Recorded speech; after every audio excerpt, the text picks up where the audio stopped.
Hi friends, welcome to delicious feast. வாங்க, இன்றைக்கி நம்ம என்ன பார்க்க போகிறோன்னா பெப்பர் நண்டு கிரேவி 3/4 கிலோ அளவுக்கு வெட்டி கடையிலே சுத்தம் பண்ணி வாங்கிட்டு வந்தாச்சுங்க. வாங்க எப்படி ரெடி பண்ணுறதுன்னு பார்க்கலாம். பாத்திரத்தை அடுப்பில் வச்சாச்சுங்க. பாத்திரம் நல்லா சூடாக இருந்தால் பார்த்திங்கன்னா 4 டேபிள் ஸ்பூன் அளவுக்கு நல்லெண்ணெய் நல்லா சேர்த்துட்டுங்க. எண்ணெய் அதிகமாகவே சேர்த்துக்கலாங்க, நல்லா தாராளமாக. எண்ணெய் காஞ்சதும் சோம்பு அதிலே சேர்த்துக்கலாங்க. சோம்பு பொரிஞ்சு வந்ததும் பச்சை மிளகாய் சேர்த்துக்கலாங்க. பெரிய வெங்காயம் சாப் பண்ணது ஒரு 3 நம்பர் ஆட் பண்ணியாச்சுங்க. கருவேப்பிலையும் ஆட் பண்ணியாச்சு. பெரிய வெங்காயம் போடுறவங்க பெரிய வெங்காயம் போட்டுக்கலாம், சின்ன வெங்காயம் ஆட் பண்ணுறவங்க சின்ன வெங்காயம் ஆட் பண்ணிக்கலாங்க. வெங்காயம் நல்லா பொன்னிறமாக நல்லா வதங்குற வரலும் ஃப்ரை பண்ணிகிட்டே இருக்கலாங்க. வீடியோவை ஃபஸ்ட் டைம் பார்க்குறவங்களா இருந்தால் லைக் பண்ணுங்கள், சப்ஸ்கிரைப் பண்ணுங்கள், பெல் பட்டனை கிளிக் பண்ணுங்கள். அப்போ தான் நம்ம போடுற வீடியோ நோட்டிஃபிகேஷன் வருங்க. வீடியோவை ஸ்கிப் பண்ணாமல் பாருங்கள். இந்த மாதிரி வெங்காயம் வணங்கி வந்ததும் நம்ம இது கூட இஞ்சி பூண்டு பேஸ்ட் ஆட் பண்ணிக்கலாங்க.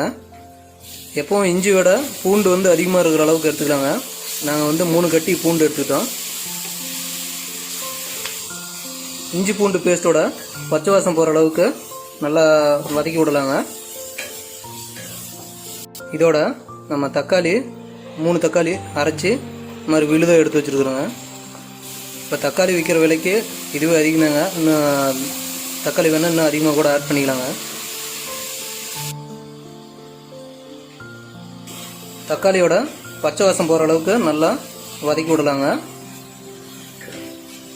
தக்காளி நல்லா வணங்கினதும் நம்ம சுத்தம் பண்ணி வச்சுருக்கிற நண்டை அது கூட ஆட் பண்ணிக்கலாங்க. மசாலாவோட நண்டை நல்லா கொஞ்சம் பிரட்டி விடலாங்க.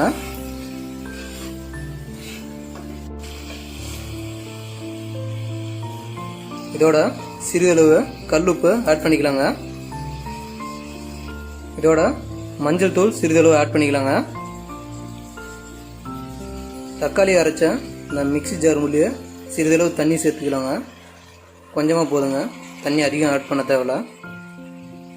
ஒரு 2 மினிட்ஸ் பார்த்திங்கன்னா இந்த மாதிரி மூடி வச்சிடலாங்க. மூடி போட்டு லோ ஃப்ளேம்லேயே வைக்கலாங்க.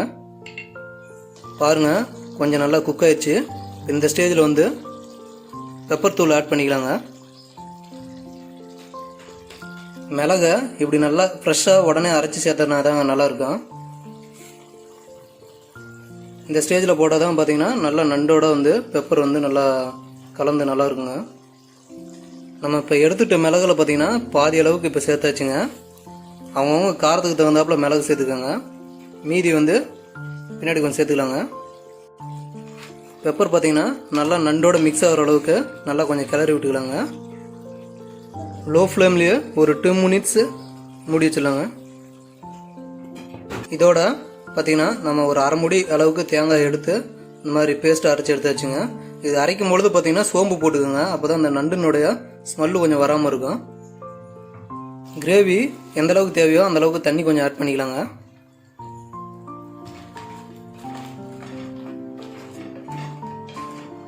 தேங்காய் பால் ஃபுல்லாக பார்த்திங்கன்னா நல்லா நண்டோட மிக்ஸ் ஆகிற அளவுக்கு நல்லா கிளறி விட்டு உப்பு பார்த்துட்டு தேவையான அளவு சேர்த்துக்கோங்க. நம்ம ஆல்ரெடி கொஞ்சம் உப்பு சேர்த்துருக்குறோம், இப்போ பார்த்துட்டு உப்பு சேர்த்துக்கோங்க.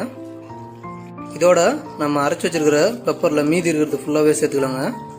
இது பெப்பர் ஃபுல்லாக போட்டிங்கன்னா கொஞ்சம் காரம் நல்லாயிருக்கும். பெப்பர் அதிகமாக சேர்த்துட்டோங்கன்னா பார்த்திங்கன்னா நெஞ்சு சளி இருக்கிறவங்களுக்குலாம் இது சரி பண்ணும். சிம்லேயே வச்சு ஒரு 2 மினிட்ஸ் நல்லா வேக விடலாங்க. பார்த்திங்கன்னா நல்லா அந்த கிரேவியெல்லாம் நல்லா கெட்டியாக வர வரலாம் நல்லா வேக விடலாங்க. பாருங்கள், தண்ணி கொஞ்சம் நல்லா சுண்டிருச்சு, இன்னும் கொஞ்சம் இருக்குது. வேணும்னா இந்த பதத்தில் எடுத்துக்கிறவங்க எடுத்துக்கலாம். நாங்கள் இன்னும் கொஞ்சம் சுண்ட விடலான்ட்டுருக்குறோம். அவ்வளோதாங்க, நல்லா கமகமன்னு காரசாரமான பெப்பர் நண்டு கிரேவி ரெடிங்க.